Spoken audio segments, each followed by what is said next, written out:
இந்த பேதுருடைய புஸ்தகத்தை ஆரம்பிக்கும் பொழுது நான் எடுத்த தலைப்பு வந்து இந்த உலகத்திலே நாம் அந்நியர்களாக பரதேசிகளாக இருக்கிறோம் என்று சொல்லி நான் எடுத்தேன். போன தடவை எடுத்த பொழுது God's salvation and our response, ஆண்டவர் நமக்கு பாராட்டியிருக்கிற கிருபை, கொடுத்திருக்கிற இந்த ரட்சிப்பு, அதற்கு மனுஷனாய் இருக்கிற நாம் எப்படி அதற்கு திரும்ப ரெஸ்பாண்ட் பண்ண வேண்டும் என்ற காரியத்தை குறித்து பேசினேன். அதை தொடர்ந்து போன தடவை முடித்த அதே வசனத்திலிருந்து திரும்பவும் துவங்க விரும்புகிறேன். 1வது அதிகாரம் 17வது வசனத்திலிருந்து இன்றைக்கு தலைப்பு என்னன்னு பார்த்தீங்கன்னா இன்ஸ்ட்ரக்ஷன்ஸ் ஃபார் த பிலீவர். இந்த பேதுருடைய புஸ்தகத்தை 1, 2, 3வது அதிகாரத்தில் பார்க்கும் பொழுது he gives a lot of instructions to those people. நான் முதலே சொன்னது போல வந்து எல்லா இடத்துலையும் சிதறடிக்கப்பட்ட அந்த கிறிஸ்துவை பின்பற்றுகிற அந்த ஜனங்களுக்காக அவர் எழுதுகிறதான அந்த ஒரு நிருபம் இது. So he's giving some instructions for every believer. We can also take it today for every believer for a Christian life during this earthly stay. இந்த உலகத்திலே நம்ம டெம்பரரியா கொஞ்ச நாள் நம்ம இருக்க போறோம். இந்த உலகத்தின் வாழ்க்கைக்கு ஒரு கிறிஸ்துவ வாழ்க்கையை ஒரு விசுவாசி எப்படி வாழ வேண்டுமோ அதற்கான காரியங்களை அவர் அழகாக நமக்கு சொல்லுகிறத பார்க்கிறோம். ஒவ்வொரு தடவையும் வந்து ஒரு காரியத்தை வந்து அவர் இப்படி நீங்க இருக்கணும் அப்படின்னு சொல்லும் பொழுது எதற்காக இருக்க வேண்டும் அப்படின்னு ஒரு அந்த ஆன்சரையும் வந்து அவர் கொடுத்து அதை சொல்ல, இது இப்படி இருக்கிறதுனால நீங்க இப்படி இருக்கணும் என்று அவர் சொல்லுகிறத பார்க்கிறோம். இந்த 17வது வசனத்திலிருந்து ஆரம்பிக்கும் பொழுதே அவர் சொல்லுகிறதான ஒரு காரியம், இந்த உலகத்தில் நீங்க இருக்கும் பொழுது நம்ம இதுல பிரசங்கியோட கடைசி வசனத்துக்கு முந்தின வசனத்துல படித்தது போல it talks about fear of God. He is the one who judges our work. அவர் நம்முடைய ஒவ்வொரு செயல்களையும் அவர் நியாயத்தீர்க்கிறவராய் இருக்கிறார். அதனாலே நீங்கள் இப்படி நடந்து கொள்ளுங்கள் என்று சொல்லுகிறார். அடுத்து he has redeemed us by his precious blood. அவருடைய தூய திரு ரத்தத்தினாலே நம்மை மீட்டெடுத்திருக்கிறார். ஆகவே நீங்கள் அவருக்கு இணையான ஒரு வாழ்க்கையை நீங்கள் வாழ வேண்டும் என்று சொல்லுகிறத பார்க்கிறோம். And it is through him that we have become believers in God. அதாவது him என்று சொல்லும்போது கிறிஸ்துவை குறித்து சொல்லுகிறது. அவராலே நாம் அவருக்குள்ளே ஒரு விசுவாசிகளாக வந்திருக்கிறோம். அப்போ அவர் சொல்லுகிற காரியத்தின்படி நம்ம நடக்க வேண்டும். So முதலாவது காரியமாக அவர் சொல்லுகிறது live with the fear of God. 17வது வசனத்தில் இருக்கிறது. கர்த்தருடைய பயம் நமக்குள்ளே இருக்க வேண்டும் என்று சொல்லுகிறார். அதாவது பிரசங்கியினுடைய புஸ்தகத்திலே கடைசி பகுதியில live with the fear and obey his commandments. அவருடைய கட்டளைகள் கற்பனைகளுக்கு கீழ்ப்படுகிறது. அதுதான் வந்து ஆண்டவருக்கு நம்ம பயப்படுகிற பயம். ஆண்டவர் மேல ஒரு it is showing a reverence or awe for this God. நம்ம அநேக வசனங்கள் நம்ம பார்க்க முடியும். ஆண்டவர் வந்து நமக்கு சொல்லுகிறது வந்து மனுஷனுக்கு நீ பயப்படாதே என்று சொல்லுவார். do not fear, do not fear, do not fear அப்படின்னு நிறைய இடத்துல நம்ம வந்து பார்க்க முடியும். but we are asked to fear God only. இதுக்கு நிறைய வசனங்கள் வந்து நம்ம எடுக்க முடியும். கர்த்தருக்கு பயப்படுகிற பயத்தை குறித்து இங்க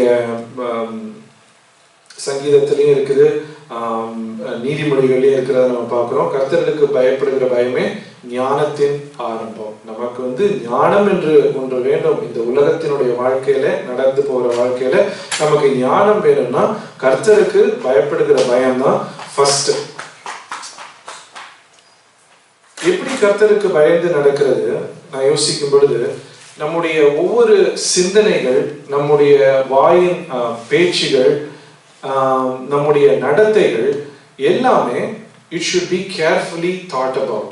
அதை வந்து யோசித்து அந்த காரியத்தை செய்யணும். என்னத்துக்கு யோசிக்கணும்? இது கர்த்தருக்கு பிரியமானதா?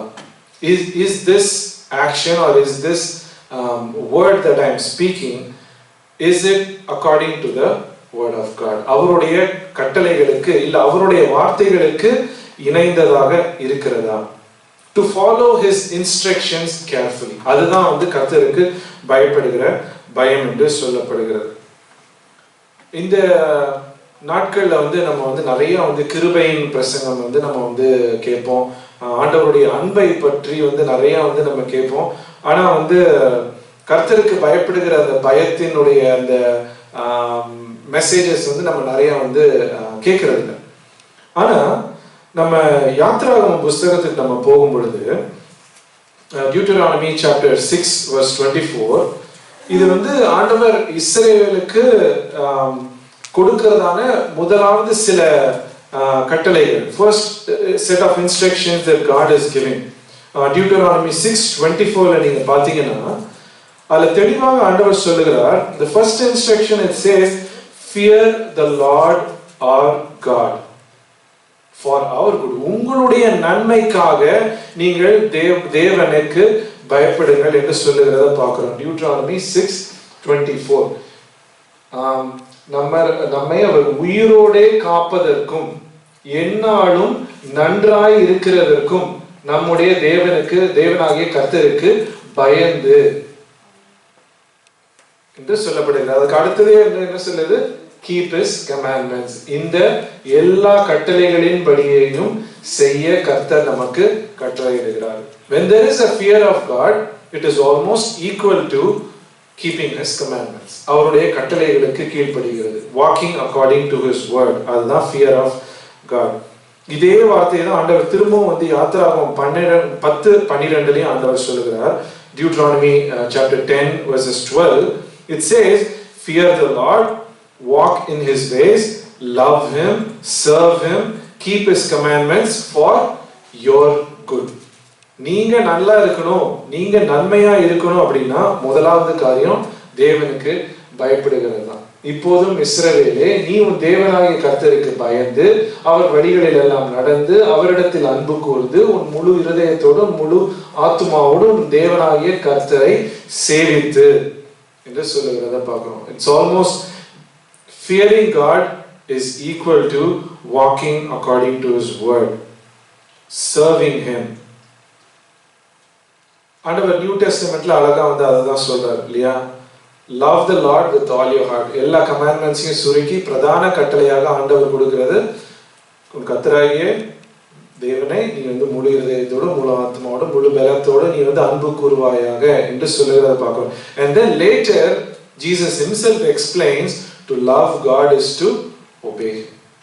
ஆண்டவர் நீ நேசிக்கிறனா அவருக்கு நீ கீழ்ப்படிகிறது தான் love, அன்பு என்று சொல்லுகிறார். அதே போல யோசுவாக்கும் ஆண்டவர் அதே தான் சொல்றார். Joshua 24:14ல சொல்லும் பொழுது fear the Lord and serve him. தேவனுக்கு பயந்து என்று சொல்லப்படுகிறது. And Proverbs 10:27ல இதுக்கு ஈக்குவலா, அந்த டியூட்ரானமில நம்ம பார்த்ததுக்கு ஈக்குவலா வந்து ஒரு வசனம் இருக்குது. என்ன சொல்றாங்கன்னா, the fear of the Lord prolongs life. Proverbs 10:27 என்ன வாசிங்க. கர்த்தருக்கு பயப்படுகிறது ஆயுசு நாட்களை பெருக பண்ணும், துர்மார்க்கருடைய வருஷங்களோ குறுகி போகும் என்று இருக்கிறது. அப்படின்னா வந்து அப்போ நம்ம கர்த்தருக்கு பயந்தா வந்து 100 years நம்ம இருக்கலாமா? இது வந்து ஓல்ட் டெஸ்டமெண்ட்ல வந்து அந்த நாட்கள்ல வந்து அவர்களுக்கு one of the blessings is that they will live long life. அது வந்து ஆண்டவர் அவர்களுக்கு கொடுத்ததான ஒரு blessings. பட் நியூ டெஸ்டமெண்ட்ல அதை நம்ம அப்படியே எடுக்க முடியாது. ஆனா பிராக்டிக்கலா நீங்க திங்க் பண்ணி பாத்தீங்கன்னா, when you fear the Lord, you will not indulge in things that will affect your health. Right? ஒரு குடியோ ஒரு போதையோ இல்ல வந்து ஏதோ ஒரு காரியமோ இருக்கு அப்படின்னா வந்து you will not indulge in those things if you fear God. That will actually extend your life. It will not shorten your life. Proper habits நம்ம இருக்கும் பொழுது வந்து it will actually prolong your life. It will not destroy our life. அதே போலதான் சங்கீதம் 112 1வது அதிகாரம் 112 verse 1ல Psalms, it says, blessed is the man who fears the Lord, and the very next verse it says, greatly delights in his commandments. 112 சங்கீதம் 112 verse 1. Blessed is the man, என்ன சொல்றது? அல்லேலூயா, கர்த்தருக்கு பயந்து அவருடைய கட்டளைகளிலே மிகவும் பிரியமாய் இருக்கிற மனுஷன் பாக்கியவான். அந்த ஃபியர் ஆஃப் த லார்டும் obeying his commandments சேர்ந்து தான் எல்லா இடத்துலயும் வருகிறத பார்க்கிறோம். So that is the fear of the Lord. That is how you have to live in this world அப்படின்னு பேதுரு நமக்கு இங்க 17வது வசனம் 18வது வசனத்துல சொல்லுகிறத பார்க்கிறோம். ரெண்டாவது, as believers 22வது வசனம் 1 Peter 1:22ல நம்ம பார்க்கும் பொழுது, live a life to fervently love one another. ஊக்கமாய் மற்றவர்களை அன்பு செய்யும்படி நீங்க வாழுங்கள் என்று சொல்லுகிறத பார்க்கிறோம். The fear of the Lordல வந்து நம்ம பார்த்தோம், we saw the first commandment, right? எல்லாரையும் ஆண்டவரை தேவனை நீ வந்து முழு மனதோடும் முழு ஆத்மாவோடும் நீ நேசிக்க வேண்டும் என்று சொல்லி, the very next thing ஆண்டவர் சொன்னதான பிரதான கட்டளையில ரெண்டாவது, உன் அயலானை நீ உன்னை நேசிக்கிறது போல நேசிக்க வேண்டும். அதுதான் இங்கே வந்து வருது, to love fervently one another. sincere love, அதுதான் அந்த fervent love அப்படிங்கிறது, ஊக்கமான அன்பு. அப்படிதானே போட்டிருக்கு, மாயமற்ற சகோதரரே படியால் சுத்த இதயத்தோட ஒருவர் ஒரு ஊக்கமாய் அன்பு கூறுங்கள். A fervent love for one another. It is a sincere love, மாய்மாலம் இல்லாத ஒரு love. It is not a false love. And this love is by choice. அதாவது நான் இவர்களை நேசிக்க வேண்டும் என்று சொல்லி அவர்களை நேசிக்கிறது. அதாவது நேசிக்க ஒருவேளை வந்து அவர்கள் வந்து maybe they don't deserve the love, right? Maybe they are not lovable, but even then Peter is saying, as brothers, as sisters in Christ, right, within a church, அவர் அதான் சொல்றார், not by force but then by choice you have to love one another. அதான் அந்த நல்ல சமாரியனுடைய கதையில வந்து நம்ம வந்து பார்க்கிறோம், அந்த ஓமையில நம்ம பார்க்கிறோம். ஆண்டவர் இந்த கற்பனையை ரெண்டு சொல்லி முடிச்சோன்னு அவன் கேட்கிறான், யார் என்னுடைய அயலான் யார் என்று சொல்லும் பொழுது ஆண்டவர் வந்து அந்த ஊமையை சொல்லுகிறத பார்க்கிறோம். He was somebody who was laying on the floor, on the road, sorry. But then this good Samaritan went and helped him. That is the love. Going beyond the limits to help someone. அதான் வந்து ஊக்கமாய் ஒரு மேல அன்பு கொடுக்கிறது வந்து நம்மை தாண்டி நம்முடைய சக்திக்கு தாண்டி போய் வந்து ஒருத்தங்களுக்கு வந்து ஹெல்ப் பண்றது. இதையும் தாண்டி வந்து இயேசு கிறிஸ்து நமக்கு வந்து சொல்லுகிறத பார்க்கிறோம், love even your enemies. இது வந்து இங்க பேதுரு சொல்லும் பொழுது சொல்லுகிறார், உங்களை அந்த சபைக்குள்ள அவர் சொல்லுகிறதுனால அவர் சொல்லுகிறார் fervent love for one another or for brethren. அதாவது வந்து ஆண்டவரை விசுவாசிக்கிறவர்களை குறித்து சொல்லுகிறார். ஆண்டவரை இயேசு கிறிஸ்து குறித்து பார்க்கும் பொழுது அவர் சொன்ன காரியம், நீ உன்னுடைய எதிரிகளையும் நீ நேசிக்க வேண்டும் என்று சொல்லுகிறார். எதிரிகளையே நேசிக்கணும்னா அப்ப நம்முடைய சகோதரர்களை இன்னும் அதிகமாக நேசிக்க வேண்டும். It is love from the heart and not just from the mouth. ஆண்டவர் இயேசு கிறிஸ்து இந்த காரியத்தை சொல்றாரு, நீ உன்னுடைய சகோதரனையே உன்னால நேசிக்க முடியல, நீ பார்க்காத தேவனை எப்படி நேசிக்க முடியும்? If you cannot love the brother you see, how can you love God whom you don't see? And love is a duty. We have to take it up as a duty. ஒருவரை நேசிக்கிறது நமக்கு ஒரு கடமையாக நம்ம எடுத்துக்கொள்ள வேண்டும். அது வந்து it is a sign of a born again believer. நான் வந்து கர்த்தருக்குள்ள நான் திரும்பவும் பிறந்திருக்கிறேன் அப்படின்னா, ஏன்னா அவர் சொல்றாரு இந்த 22வது வசனத்துல, sincere love for brethren, fervently love one another from the heart, for you have been born again.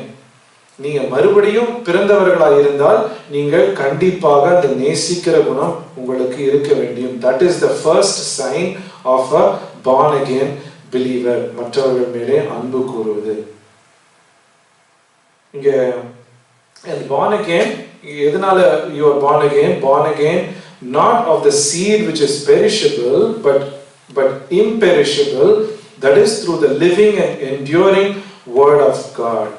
I think 2 வாரத்துக்கு முன்னாடி கூட பாஸ்டர் வெஸ்லிங் ப்ரீச் பண்ணும்போது அவங்க சொன்னாங்க, நீ மறுபடியும் பிறக்கிறதை குறித்து வந்து சொன்னாங்க, தண்ணீரினாலும் அங்கே ஜலத்தினாலும் ஆவியினாலும் என்று சொல்லும் பொழுது அங்கே வந்து அந்த ஜலம் என்று அந்த வார்த்தை சத்தியத்திற்கு ஒப்பனையாக சொன்னார். அதே காரியத்தை தான் இங்கே பேதுரு வந்து இங்கே சொல்லுகிறத பார்க்குறோம். born again through his word. The word is imperishable, it is continuously, it is a living word. இந்த வார்த்தைகள் ஒரு ஜீவனுள்ள வார்த்தைகள், அது நமக்கு ஜீவன் தருகிறது. It is living and enduring. இது கர்த்தருடைய வார்த்தையா இருக்கிறது. இது கர்த்தருடைய வார்த்தை. அது என்ன சொல்றாரு? It is the gospel. நற்செய்தி, நமக்கு வந்து அந்த சுவிசேஷ நற்செய்தி இருக்குல்ல, அதனாலே நீங்க திரும்பவும் பிறந்தீர்கள் என்று சொல்லுகிறார். ஆண்டவருடைய வார்த்தை அது இன்றைக்கும் நிலைத்திருக்கிற ஒரு வாழ்க்கையாய், ஒரு வார்த்தையாய் இருக்கிறத பார்க்கிறோம். இங்க 24வது வசனத்துல நம்ம பார்க்கும்போது அவர் சொல்லுகிறார், all flesh is like grass and all its glory like the flower of grass. The grass withers and the flower falls off, but the word of God endures forever. கர்த்தருடைய வார்த்தை என்றென்றைக்கும் நிலைத்திருக்கிறது என்று சொல்லுகிறார். 24th verse. மாம்சம் எல்லாம் அது நிலைக்காது. மாம்சம் அது நிலைக்காது. நான் அதை எப்படி அண்டர்ஸ்டாண்ட் பண்றேன்னா, man and his words does not stand forever. Only God and his word stands forever. மனுஷன் வந்து இன்னைக்கு வந்து தன்னுடைய சொந்த எக்ஸ்பீரியன்ஸ்னால அவன் ஏதோ கண்டுபிடிச்சது, அவனுடைய சிந்தனைகளால் வந்து he might bring 1000 philosophies. நம்ம வந்து எத்தனையோ பெரிய பெரிய philosophers-லாம் பார்க்கிறோம். கன்ஃபியூஷியஸ், அந்த மாதிரி கிரீக் philosophers நிறைய பேர் இருக்கிறாங்க. இன்றைக்கும் வந்து புதிதாக சில காரியங்களை சொல்லுகிறவர் இருக்கிறார்கள். பட் ஆண்டவருடைய வார்த்தை என்ன சொல்லுது? This flesh, the words that is coming from flesh, the man will not last. இது வந்து நிலைக்காத ஒரு வார்த்தை. கர்த்தருடைய வார்த்தை மாத்திரம்தான் it will be standing forever. இந்த ஆண்டவருடைய வார்த்தைகளை படிக்கும்போது ஏதோ பழைய வார்த்தைகள் போல இருக்கும், but it is still relevant as of today. இன்றைக்கும் படிக்கும்போது அது நமக்கு வந்து it is relevant. அதாவது வந்து நம்ம இன்றைக்கும் அந்த வாழ்க்கையில அப்ளை பண்ணக்கூடியதான ஒரு வார்த்தைகளா இருக்கிறத பார்க்கிறோம். It is still valuable. It is still life giving. அது நமக்கு ஜீவன் கொடுக்கிற ஒரு வார்த்தையா இருக்கிறது. இந்த வார்த்தையில வல்லமை இருக்கிறத பார்க்கிறோம். இதே பேதுரு தான் யோவான் 6:68 வசனத்துல பார்க்கிறோம். John, the Gospel of John, chapter 6, verse 68. என்ன சொல்றாரு பாருங்க பேதுரு.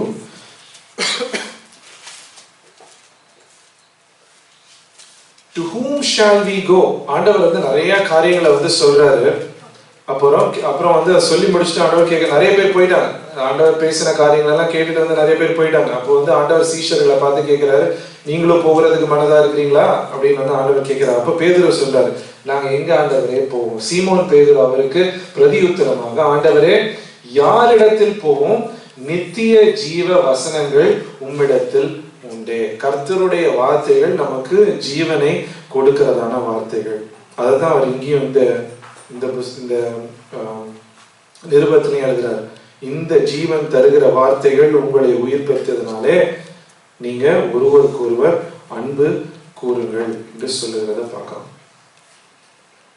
Then chapter 2, 1 Peter chapter 2, third point, living like a newborn baby. First point நம்ம பார்த்தோம், living with the fear of God. Second, live to fervently love one another. Third point, live like newborn babies, longing for the word of God. இயேசு கிறிஸ்து கூட இன்னொரு இடத்துல வந்து சொல்றதை பார்க்கிறோம்.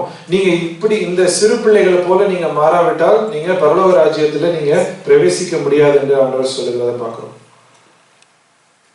அவர் சொல்றாரு, therefore, putting aside all malice and all deceit and all hypocrisy and envy and all slander, like newborn babies. Malice, துர்க்குணம் என்று சொல்லப்படுகிறது. malice என்று சொல்ற intention to do something evil. ஏதோ அவனுக்கு ஒரு கெடுதலை செய்யற ஒரு மன நிலைமை, அதுதான் malice. deceit என்று சொல்லும் பொழுது வந்து ஒருத்தனை தவறான வழியில மிஸ்லீட் பண்றது, இல்ல சீட் பண்றது, அதாவது வந்து ஒரு சரியில்லாத, ஒரு ட்ரூத் இல்லாத ஒரு இதை வந்து இதுதான் ட்ரூத் என்று சொல்லி அவனை ஏமாத்துறது. That is deceitful. ஹிப்போக்ரஸி நமக்கு தெரியும், மாய்மாலமான காரியம். ஒன்று சொல்றது ஆனா ஆக்சுவலி வந்து அது வேற. இல்லையா? முன்னாடி ஒரு ஃபேஸ், பின்னாடி ஒரு ஃபேஸ். envy என்று சொல்லும் பொழுது வந்து to want what somebody else has, அதாவது இன்னொருத்தங்க வச்சிருக்கிறது அது நமக்கு வேணும் என்று நினைக்கிறது envy. I think one of the 10 கட்டளைகள்ல இருக்கிறது, do not envy. அடுத்தவன்கிட்ட இருக்கிறத நீ வந்து எடுக்கணும்னு வந்து நினைக்காத என்று சொல்லுகிறத பார்க்கணும். And slander, மற்றவர்களை பத்தி எப்பயுமே தப்பா பேசுறது, சும்மாவே ஏதாவது ஒன்று தப்பா பேசிட்டே இருக்கிறது, talking bad about someone. இந்த கேரக்டர்ஸ் எல்லாம் பார்க்கும்போது this is the exact opposite of the character of love. ஒருத்தர் மேல அன்பு நம்ம வைக்கும் பொழுது இந்த கேரக்டர்லாம் நமக்கு வராது. துர்க்குணம் இல்ல, இப்படி இருக்க கர்த்தர் ஓகே, இது கடைசியில் ருசி பார்த்ததுனால என்று சொல்லி, because you have tasted the kindness of the Lord, you be like this, like a newborn baby என்று சொல்லுகிறார். ஏன்னா இந்த கேரக்டர்ஸ் எல்லாம் நம்ம பார்க்கும்போது இதை வந்து ஒரு நியூபார்ன் பேபி கிட்ட நம்ம பார்க்க முடியாது, ரைட்? ஒரு பிறந்த குழந்தை வந்து இப்படி இருக்குமா, மற்றவங்களுக்கு தீங்கு செய்யணும்னு நினைக்குமா? அது நினைக்காது இல்ல. மற்றவங்க கிட்ட இருந்து எல்லாத்தையும் அவனை பறிச்சு கொள்ளணும்னு நினைக்குமா? நினைக்காது. மற்றவங்க ஏதாவது தவறா சொல்லணும்னு நினைக்குமா? children, they don't do that.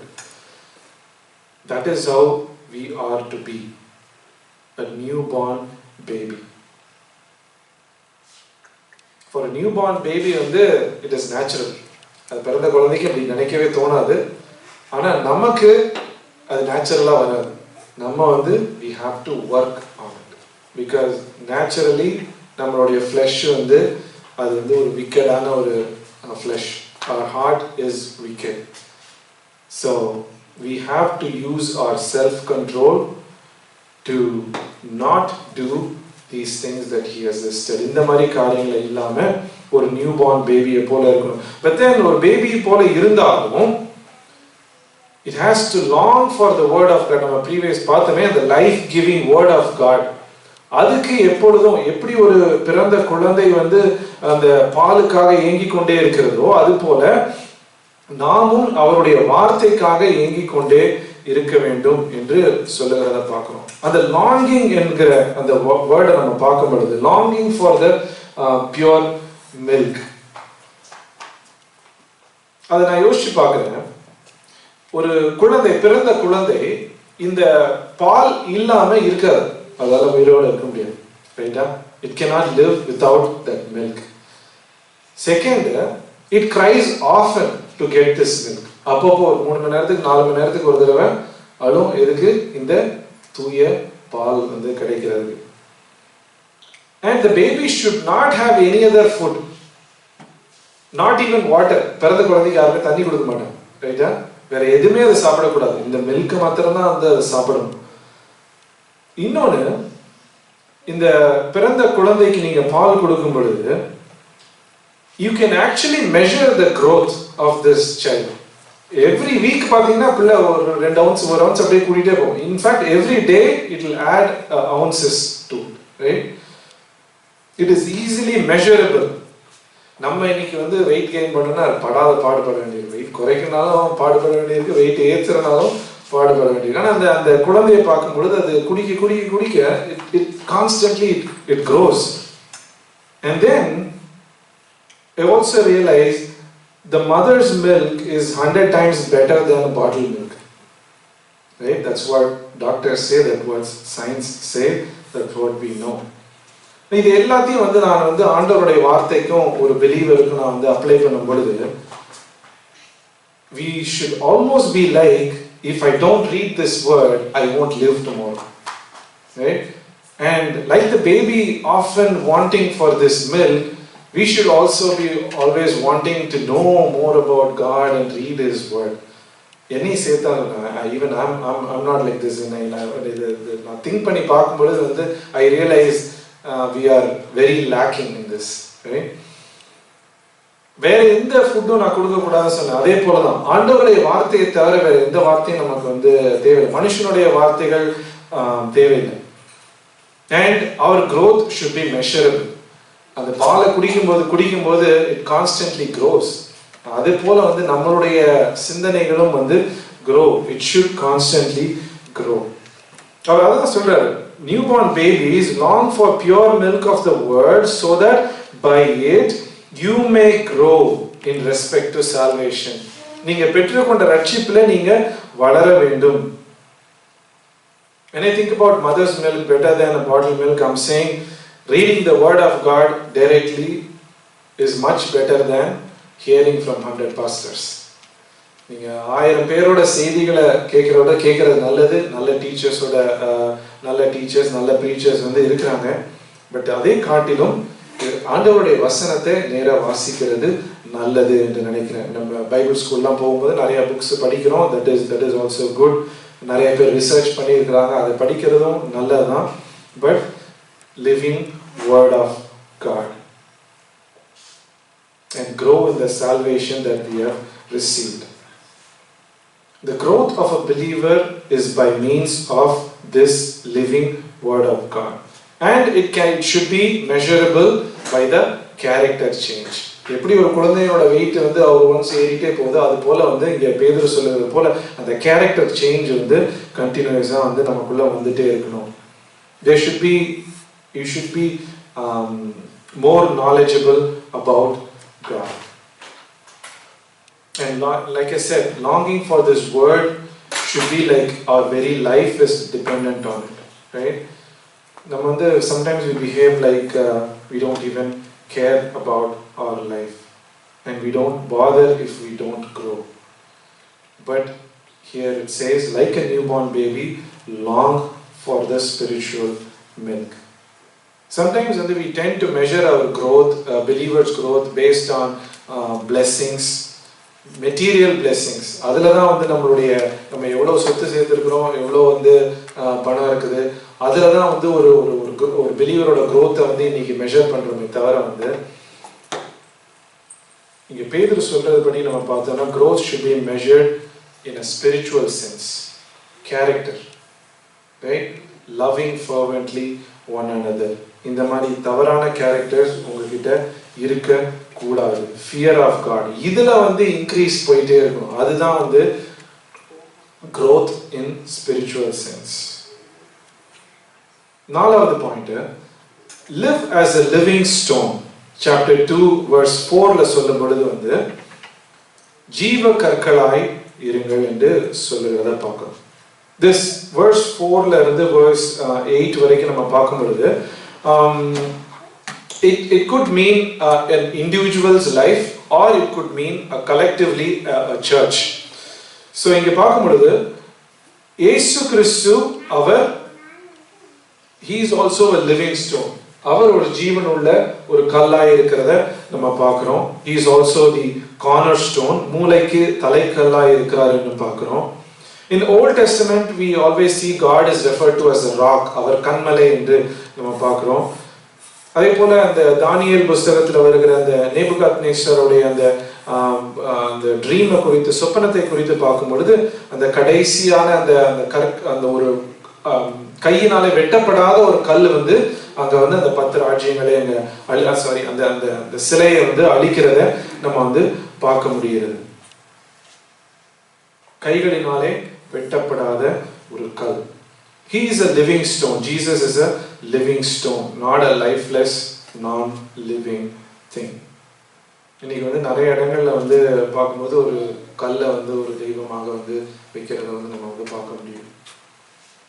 I don't know from where it came, but then the Bible says he is a living stone. It is ஒரு எக்ஸாம்பிளாக ஒரு மெட்டஃபராக வந்து சொல்லப்படுகிறது. அதுதான் வந்து ஓமையாக சொல்லப்படுகிறது என்று பார்க்கிறோம். ஒப்பனையாக சொல்லப்படுகிறது. He is a living stone.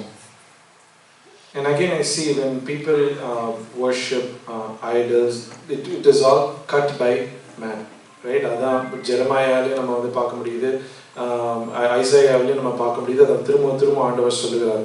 But then in Nebuchadnezzar's dream we see that it was uncut by hands, right? அந்த கல் அந்த ராஜ்யங்களை உடைக்கிறத பார்க்கிறோம். அந்த கல் அது ஜீவனுடைய கல், அது இயேசு கிறிஸ்துவாய் இருக்கிறார் என்று சொல்லி பார்க்கிறோம். நிலையான ராஜ்யத்தை ஸ்தாபிக்கும்படி வருகிறதான ஒரு கல். இந்த கல் மனுஷர்களாலே அது reject பண்ணப்படுகிறது. This stone is being rejected by man. ஆனா கர்த்தருடைய கண்கள்ல he is a beloved son, the only begotten son, he is precious. இங்க 4th verseல பார்க்கும்போது coming to him as a living stone which has been rejected by man but is choice and precious in the sight of God. It's talking about Jesus. அவரே நமக்கு மூலைக்கல்லாய் மாறியிருக்கிறார். நம்முடைய சொந்த வாழ்க்கைக்கும் அவர் இந்த சபைக்கும் அவர் மூலைக்கல்லாக இருக்கிறார் என்று பார்க்கிறோம். And it also says if we believe in him we will not be disappointed, and if we don't believe in him doom is waiting for them. Verse 8ல நம்ம பார்க்கும் பொழுது ஆண்டவர் அவர்கள் திருவசனத்துக்கு கீழ்ப்படியாதவர்களாய் இருந்து இடறுகிறார்கள், அதற்கென்று நியமிக்கப்பட்டவர்களாய் இருக்கிறார்கள். அதற்கென்று அங்க இருக்குது மேல rock of offense even to them stumbling deemed as there and they were appointed. Okay, இந்த versionல அதற்கென்றே இருக்கிறார்கள் என்று இருக்குது, meaning they are appointed to stumble. But இன்னொரு versionல நம்ம பார்க்கும்போது they are appointed to stumble, and because they stumble they are appointed for destruction or appointed for hell என்று கூட நம்ம இதை அறிந்து கொள்ள முடியும். We all are as believers being continuously built upon this cornerstone into a spiritual house, ஒரு palace, ஒரு மாளிகையாக நம்ம கட்டப்படுகிறோம். இங்கே சொல்லப்படுகிறது we are living stones, we are being built up as a church, and we are being built up as a church to become a priesthood. ஆண்டவராகிய இயேசு கிறிஸ்து நம்முடைய பிரதான ஆசாரியனாக இருக்கிறார். நாமும் அவரோடு கூட சேர்ந்து இங்கே ஆசாரியர்களாக இருக்க ஆண்டவர் நம்மை தெரிந்தெடுத்திருக்கிறார். நான் முந்தின இதோட கம்பேர் பண்ணும்பொழுது Peter is starting off by saying that we are starting our life as a newborn baby. Once salvation வந்த உடனே we are starting our life as a newborn baby. ஆனா இங்கே அடுத்த வசனத்துல நம்ம பார்க்கும்போது he is talking about us growing up to be like Jesus. அவர் எப்படி இருக்கிறாரோ அதே போல நீங்களும் இருக்கிறீர்கள் என்று சொல்லுகிறார். The focus here again is on growing up, being built up. இங்க பார்க்கிறோம் இயேசு அந்த கல், அவர் மனுஷர்களாலே அவர் நிராகரிக்கப்படுகிறார், தள்ளப்படுகிறார், அவரை ஒதுக்கி வைக்கிறத நம்ம பார்க்கிறோம். But Jesus was found precious in God's sight.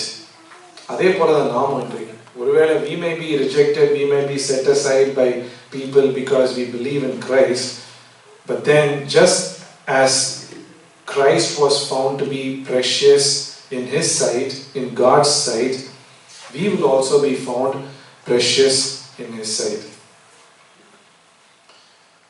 இத பீட்டர் next verseலயும் வரப்போகிற அந்த வசனங்களையும் he is almost confirming the same thing, that God is seeing us as precious in his sight. So கட்டப்படுகிறவர்களாய் இருக்கிறோம் as living stones, as a priesthood. இதையும் நான் அடுத்ததையும் நான் connect பண்றேன்.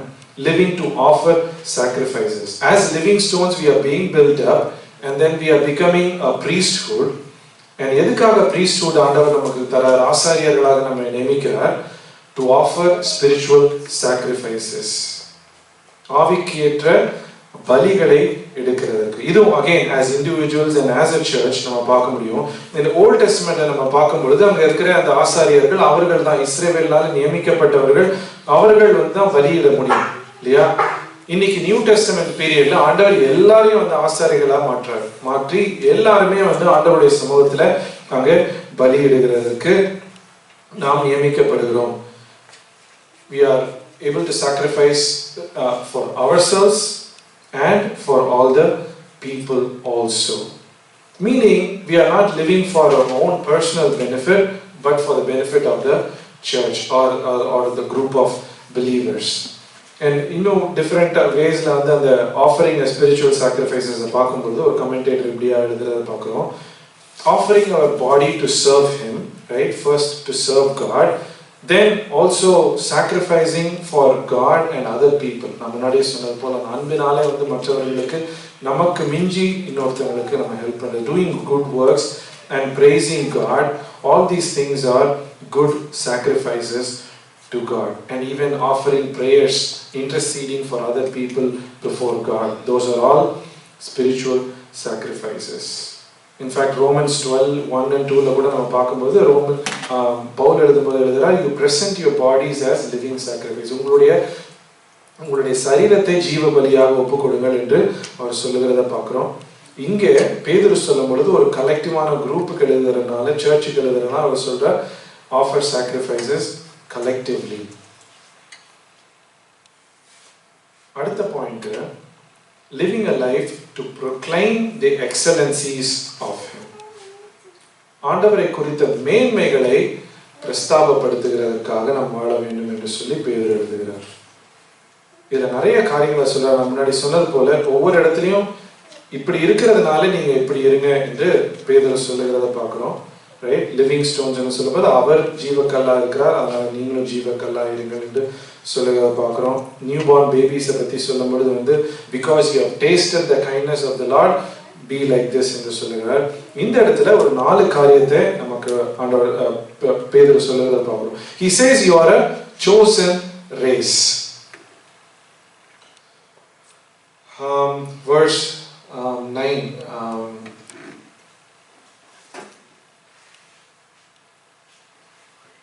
அவருக்கு சொந்தமான ஜனங்கள், ஓகே, தெரிந்து கொள்ளப்பட்ட சந்ததியாயும் என்று இருக்கிறது. You are a chosen race. நம்ம ஓல்ட் டெஸ்டமென்ட்ல பார்க்கும் பொழுது Israel was the chosen people of God, right? ஆண்டவர் ஆபிரகாமை தெரிந்து கொண்டார், இஸ்ரவேலை தெரிந்து கொண்டார்.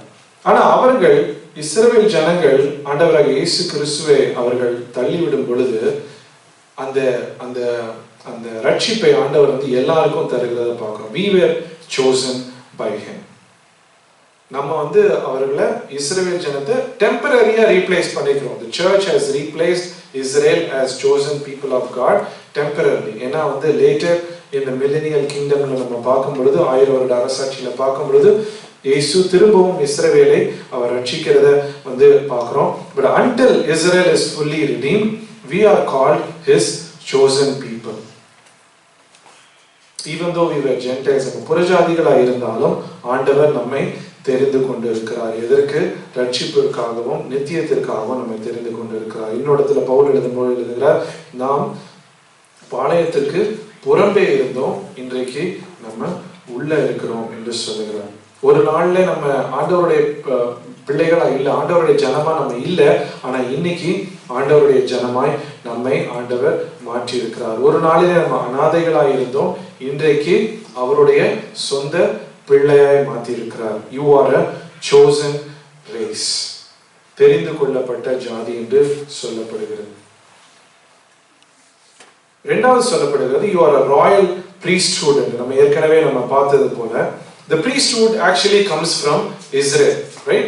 இஸ்ரேல்ல இருக்கிறவர்கள் லேவி கோத்திரத்தார், அவங்க தான் ஆசாரியர்களா இருக்க முடியும். ஆரோனுடைய சந்ததி அவர்கள் பிரதான ஆசாரியர்களாக இருக்கிறத பார்க்கிறோம். Again, when they lost it because they did not believe in the Messiah, Jesus Christ, the priesthood has been temporarily given to us Gentiles. என்ன அந்த ஆசாரியர்கள் அன்றைக்கு அவர்கள் செய்தார்களோ அந்த காரியத்தை நாமும் இன்றைக்கு செய்யறதற்கு நியமிக்கப்பட்டிருக்கிறோம். When it says royal priesthood, our commentator எழுதுகிறார், it would mean that we are serving the king because Jesus is the king and we are serving him, we are a royal priesthood. Or at one point in time in the Old Testament, நியாயாதிபதிகள் நியாயம் தீர்த்து கொண்டிருந்தார்கள், ராஜாக்கள் இருந்தார்கள். ஒரு பீரியட்ல ஆசாரியர்கள், priests were ruling Israel, right? So maybe because Jesus also says நம்ம வரப்போகிற ராஜ்யத்துல ஆண்டவர் நமக்கு ஆளுகையை கொடுப்பேன்னு ஆண்டவர் சொல்லுகிறத பார்க்கிறோம். ஒருவேளை maybe it means that's why it says royal priesthood, because we are serving the king, and another thing, we will also be reigning with Jesus Christ in his coming kingdom, a royal priesthood. மூன்றாவது holy nation. Holy nation என்று சொல்லும்போது separated. Again, when we look at the Old Testament, Israel, ஆண்டவர் ஸ்பெசிஃபிக்கா சொல்லியிருக்கிறார், நீ மற்ற ஜாதிகளோட நீ சேராத. You don't intermingle with the Canaanites. To the land where I am taking you, do not intermarry. Do not follow their practices. நீ அதை பண்ணேன்னா you will fall. அதனால நீ அவர்களை டோட்டலா நீ destroy பண்ணு. Do not leave any one of them. Do not go and have ties with them. That's what he's saying. Being separated as a holy nation. Israel was called to do that. But Israel throughout their life, they failed in that. Right? Many places they kept on going after other gods. They kept on going after people of other gods. They intermarried with them. இன்னைக்கு holy nation என்று சொல்லும் பொழுது we are called to live a separate life in this world. நம்ம ஏற்கனவே பார்த்திருக்கோம், அந்நியராய் பரதேசியாய் இந்த உலகத்திலே வாழ அழைக்கப்பட்டிருக்கிறோம். Being aliens and strangers. இது ஒரு டெம்பரரியான ஒரு இடம். இந்த இடத்துல live as aliens and strangers. Do not be attached to the world. 1வது அதிகாரத்துல கூட நம்ம பார்க்கிறோம், 16வது வசனத்துல it is written, you shall be holy because he is holy. We are called to live as a holy people, a holy nation, because he is also holy. And it also says you are God's own possession. Again, Old Testamentல பார்க்கும்போது இஸ்ரவேல் ஜனங்கள் தான் ஆண்டவருடைய சொத்து. அவர்கள் தான் அவருடைய தேர்ந்தெடுக்கப்பட்ட தங்களுடைய பிள்ளை. ஆனா they lost that possession, being God's own people, because they rejected Christ. They rejected Christ and they crucified him. Once we were the possession of the ruler of the world, நம்ம உலகத்திற்கு சொந்தமானவர்களாக இருந்தோம். ஆனா ஆண்டவர் நம்ம முன்னாடி வசனத்துல பார்த்தபடி அவருடைய ரத்தத்தை சிந்தி நம்மை விலைக்கு நம்மை வாங்கி இருக்கிறார். He has purchased us, he has redeemed us, and we have become his possession. We are no longer the world's possession. We are no longer the possession of the Satan. We are no longer the possession of the ruler of the world. We are his possession because he has purchased us. He has given up everything, the last drop of blood, so he can purchase us. Now we have become his people, and we have received that mercy from him. Now you are the people of God. You had not received mercy, but now you have received mercy. Sorry, for you once were not a people, but now you are the people of God. Verse 10, you had not received mercy at one time, but now you have received his mercy. We have become God's possession. And in all this description, இதெல்லாம் பார்க்கும் பொழுதுல chosen race, ஆண்டவரால் தெரிந்து கொள்ளப்பட்டவர்கள், ராஜரீக சந்ததி, holy nation, a people God's possession, இதெல்லாம் பார்க்கும் பொழுது it is not something to make us proud. நான் அதுன்னு சொல்றதுக்காக ஆண்டவர் இப்படி பண்ணல. It is not some kind of a title that has been given to us. The purpose is you have been given all this thing so you can proclaim the excellencies of him. Israel ஆண்டவர் அதுக்கு தான் அழைச்சார். அவர் அவங்களை தெரிந்து கொண்டு அவங்களுக்கு எல்லா விதமான ஆசீர்வாதத்தையும் கொடுத்து so that they will glorify the God, and other nations will see Israel and then come to Israel or come to accept this God of Israel. That was the plan, but they failed it. God is asking us through Peter in this book for us to proclaim God's excellencies.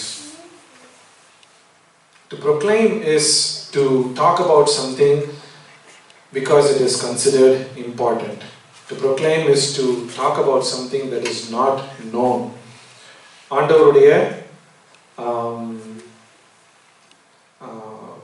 உன்னதங்களை குறித்து பிரஸ்தாபப்படுத்துகிறது. to give him glory, to talk about his excellent character and qualities. Guys, you have to separate. To talk about his character, to talk about his qualities, so that others might see it, others might hear it, and then they will come back to God. Right? அன்றைக்கு இஸ்ரவேல் பண்ண வேண்டிய காரியம், அந்த அவங்களுக்கு கொடுக்க வேண்டிய title, அவங்களுக்கு கொடுக்க வேண்டிய இந்த ஸ்பிரிச்சுவல் பிளெஸிங்ஸ் எல்லாத்தையும் வந்து புறஜாதிகளாய் நம்மளுக்கு கொடுத்து ஆண்டவர் அதே காரியத்தை நம்மகிட்ட எதிர்பார்க்கிறாரு. proclaim his excellencies. அடுத்த point, living like aliens and strangers. இந்த ரெண்டே பாயிண்ட் தான் இருக்கு. I'll finish it in 5 minutes. Again, he says here in verse 11, Beloved, I urge you as aliens and strangers to abstain from fleshly lusts. அவர் ஆரம்பிச்சதே அதில் தான், இங்கே திரும்பவும் அதை சொல்றாரு, நீங்கள் பரதேசிகளை போல நீங்கள் இருக்க வேண்டும். He is repeating the same thing. Hating the things of the world. அதில் வந்து ஒரு அட்டாச்மெண்ட் இல்லாதபடி. Hating the fleshly things. இந்த மாம்சமான காரியங்கள் பவுலும் சொல்லுகிறது போல, it is waging a war against your redeemed soul. ஆண்டவர் இந்த ஆத்மாவை ஆண்டவர் ரட்சித்திருக்கிறார். இந்த உலகத்தில் இருக்க காரியங்கள்லாம் என்ன பண்ணணும்னா இந்த ரட்சிப்பை இழக்க செய்யறதுக்கு தான் வந்து அந்த காரியங்கள் இருக்கும். Living as if the things of the world is not for us. That is the life that he is expecting. Living as aliens, as if it is a poison, right? The things of the world is not going to add life, it is not going to give life. நம்ம ஏற்கனவே பார்த்தோம், ஆண்டவருடைய வார்த்தை தான் நமக்கு ஜீவனை தருது. Nothing of the world is going to give us life or add more life or add more value to our life. வேடிக்கையா ஒரு காரியத்தை நான் யோசிச்சேன். When we go to the pet shop, right? அந்த கவுண்டர்ல எல்லாம் பார்த்தீங்கன்னா டாக் பிஸ்கெட்ஸ், அழகழகா talk biscuits இருக்கும். இட்ஸ் ஆல்மோஸ்ட் நம்மளே எடுத்து சாப்பிடலாம், அந்த அளவுக்கு அழகாக வச்சிருப்பாங்க. But we don't eat it. Why? Because it's dog food. Right? I'm thinking the same thing about the word of God and what is from the world. Even though it might look very attractive, right? It is still for the flesh. It is still for the world. It is not for believers. It is not for the born again believer. For the born again believer, pure milk of the word of God. Right? That is what is given. Abstain from fleshly lusts which wage war against the soul. ஆத்துமாக்கு நேர இது அந்த யுத்தத்தை செய்கிறது. Last point, live with excellent behavior. Verse 12, keep your behavior excellent among the Gentiles.